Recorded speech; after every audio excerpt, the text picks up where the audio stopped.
ഇസ്ലാമിക ചരിത്രത്തിൽ നിറഞ്ഞു നിൽക്കുന്ന പൗരാണിക ദേശമാണ് ഈജിപ്ത്. അംബിയ മുർസലുകളുടെയും മഹാരഥന്മാരായ അനേകം ഔലിയാക്കളുടെയും മനോഹരവും മഹിതവുമായ ജീവിതത്തിന് സാക്ഷിയായ പരിശുദ്ധമായ മണ്ണ്. അവരിൽ വളരെ ആദരവോടെ ആഗോള മുസ്ലിം സമൂഹം ഓർക്കുന്ന നാമമാണ് ഷെയ്ഖ് ഇബ്നു അത്വാഇല്ലാഹി സിക്കന്ദരി റളിയല്ലാഹു അൻഹുവിൻ്റേത്. ഖുതുബുൽ ഔലിയ ഷാദുൽ ഇമാമിൻ്റെ അരുമ ശിഷ്യനായ അബു അബ്ദുല്ലാഹിൽ മുർസി റളിയല്ലാഹു അൻഹുവിൻ്റെ ഏറ്റവും പ്രധാനപ്പെട്ട മുരീദാണ് മഹാനവറുകൾ.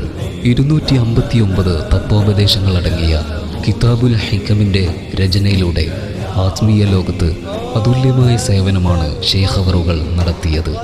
ചുരുങ്ങിയ വാക്കുകളിൽ ആധ്യാത്മികതയുടെ വിശാലമായ അർത്ഥങ്ങളെ ഒരുമിച്ച് കൂട്ടി മാനസങ്ങളെ ഇലാഹി പ്രണയത്തിൻ്റെ പ്രതീസയിലേക്ക് നയിക്കുന്ന കിതാബുൽ ഹിക്കമിനെ മുസ്ലിം ലോകം നെഞ്ചോട് ചേർത്തു. നിരവധി